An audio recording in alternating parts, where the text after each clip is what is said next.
ನಮಸ್ತೆ ಆತ್ಮೀಯರೇ, ಬದುಕು ಚಾನಲ್ಗೆ ತಮ್ಮೆಲ್ಲರಿಗೂ ಸ್ವಾಗತ. ಹೊಸ ವಿಡಿಯೋದ ನೋಟಿಫಿಕೇಷನ್ಗಾಗಿ ಸಬ್ಸ್ಕ್ರೈಬ್ ಬಟನ್ನ ಕ್ಲಿಕ್ ಮಾಡೋದ್ರ ಮೂಲಕ ಬೆಲ್ ಐಕಾನನ್ನು ಕ್ಲಿಕ್ ಮಾಡಿ ಮತ್ತು ಹೊಸ ವಿಡಿಯೋಗಳ ನೋಟಿಫಿಕೇಷನ್ಗಳನ್ನು ಸುಲಭವಾಗಿ ಪಡೆಯಿರಿ.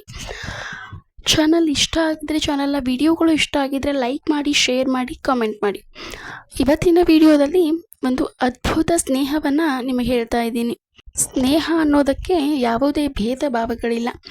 ಸ್ನೇಹ ಪರಿಶುದ್ಧವಾದದ್ದು.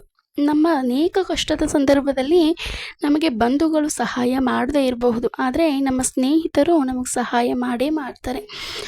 ಅಂತಹ ಸ್ನೇಹ ಇಂದು ನಿನ್ನೆಯದಲ್ಲ, ಅನಾದಿ ಕಾಲದಿಂದಲೂ ಸ್ನೇಹದ ಪರಿಶುದ್ಧ ಪರಿಚಯವನ್ನು ನಮಗೆ ದೇವಾನುದೇವತೆಗಳು ಮಾಡಿಕೊಂಡೇ ಇದ್ದಾರೆ.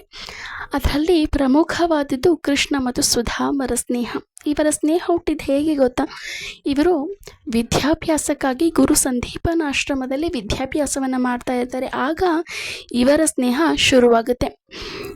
ಅದೊಂದು ದಿನ ದಟ್ಟ ಕಾಡಿನಲ್ಲಿ ಕೃಷ್ಣ ಮತ್ತು ಸುಧಾಮರು ನಡೆದುಕೊಂಡು ಹೋಗ್ತಾ ಇರ್ತಾರೆ. ಆದರೆ ಕೃಷ್ಣನಿಗೆ ಹಾದಿ ಮುಂದೆ ಹೋಗ್ತಾ ಹೋಗ್ತಾ ಹಸಿವಾಗೋದಕ್ಕೆ ಶುರುವಾಗುತ್ತೆ.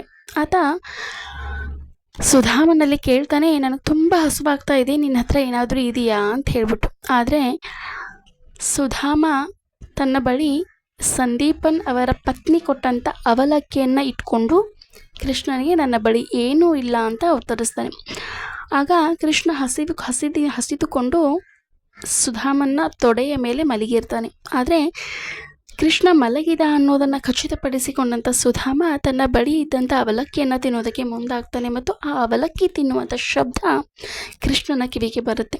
ನೀನೇನಾದರೂ ತಿಂತಾ ಇದೆಯಾ, ಏನೋ ಶಬ್ದ ಆಗ್ತಾ ಇದೆ ಅಂತ ಕೃಷ್ಣ ಸುಧಾಮನಲ್ಲಿ ಕೇಳಿದಾಗ ಸುಧಾಮ ಹೇಳ್ತಾನೆ, ಈ ಚಳಿಗೆ ನನ್ನ ಹಲ್ಲುಗಳು ಯಾಕೋ ನಡುಗ್ತಾ ಇದೆ, ಹಾಗಾಗಿ ನಾನು ನಡುಗುವ ಶಬ್ದ, ನನ್ನ ಹಲ್ಲಿನ ನಡುಗುವ ಶಬ್ದ ನಿನಗೆ ತಿನ್ನೋ ಥರ ಕಾಣಿಸ್ತಾ ಇದೆ, ನನ್ನ ಹತ್ರ ಏನೂ ಇಲ್ಲ ಅಂತ ಸುಧಾಮ ಹೇಳ್ತಾನೆ.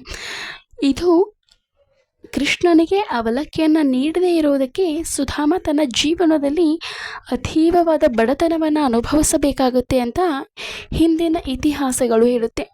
ವಿದ್ಯಾಭ್ಯಾಸದ ನಂತರ ಕೃಷ್ಣ ದ್ವಾರಕೆಗೆ ಹೋದರೆ ಸುಧಾಮ ತನ್ನ ಬಡತನದಲ್ಲಿ ಇನ್ನಷ್ಟು ನಲಗಿ ಹೋಗ್ತಾನೆ. ಅಂತ ಅತೀವ ಬಡತನವನ್ನು ಆತ ಅನುಭವಿಸಬೇಕಾಗುತ್ತೆ. ತನ್ನ ಪತ್ನಿ ಮಕ್ಕಳ ಜೊತೆ ಇದ್ದರೂ ಕೂಡ ಆ ಬಡತನದಿಂದ ಆತ ಹೊರಗೆ ಬರೋದಕ್ಕೆ ಸಾಧ್ಯವೇ ಆಗೋದಿಲ್ಲ.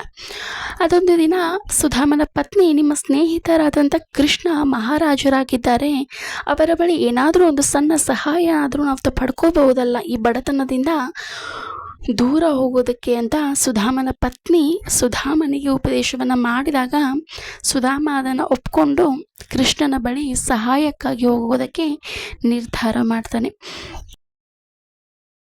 ಕೃಷ್ಣನನ್ನು ನೋಡೋದಕ್ಕೆ ಹೋಗೋದಕ್ಕೆ ಏನಾದರೂ ತೆಗೆದುಕೊಂಡು ಹೋಗಬೇಕಲ್ವಾ ಅಂತ ತನ್ನ ಬಳಿ ಇರುವಂಥ ಪುಟ್ಟ ಅವಲಕ್ಕಿಯನ್ನು, ಒಂದು ಹಿಡಿ ಅವಲಕ್ಕಿಯನ್ನು ಕೃಷ್ಣನಿಗೋಸ್ಕರ ತೆಗೆದುಕೊಂಡು ದ್ವಾರಕೆ ಪಟ್ಟಣಕ್ಕೆ ಹೋಗ್ತಾನೆ.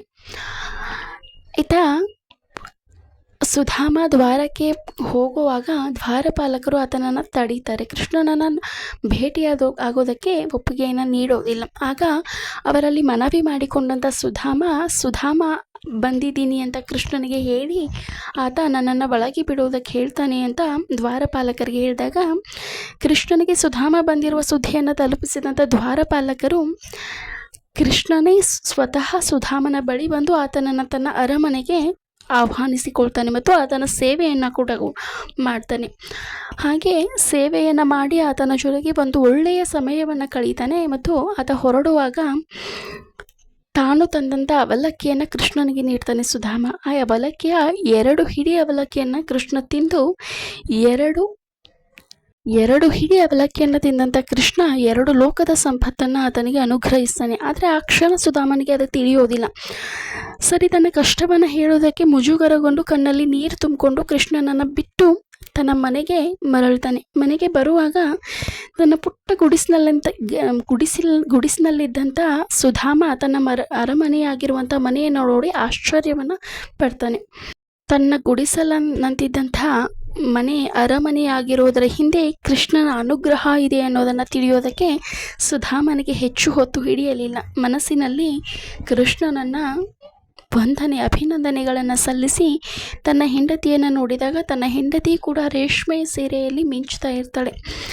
ಇದೆಲ್ಲವೂ ಕೂಡ ಕೃಷ್ಣನ ಅನುಗ್ರಹದಿಂದಲೇ ಅಂತ ತಿಳಿದಂಥ ಸುಧಾಮ ಮನಸ್ಸಿನಲ್ಲಿ ಭಾವಪೂರ್ವವಾಗಿ ಪರಿಶುದ್ಧವಾಗಿ ಕೃಷ್ಣನಿಗೆ ಅಭಿನಂದನೆಯನ್ನು ಸಲ್ಲಿಸ್ತಾನೆ.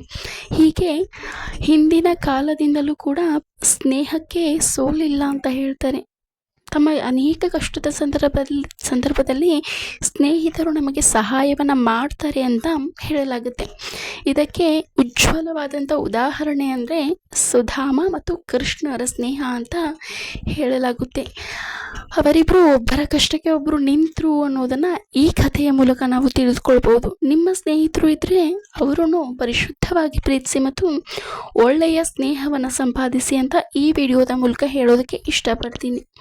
ಇನ್ನೂ ಈ ಥರದ ವಿಡಿಯೋಗಳು ಹೆಚ್ಚಾಗಿ ಬೇಕಾದರೆ ಚಾನಲ್ನ ಸಬ್ಸ್ಕ್ರೈಬ್ ಮಾಡಿ, ಇಷ್ಟ ಆದರೆ ಲೈಕ್ ಮಾಡಿ, ಕಮೆಂಟ್ ಮಾಡಿ, ಶೇರ್ ಮಾಡಿ. Thank you.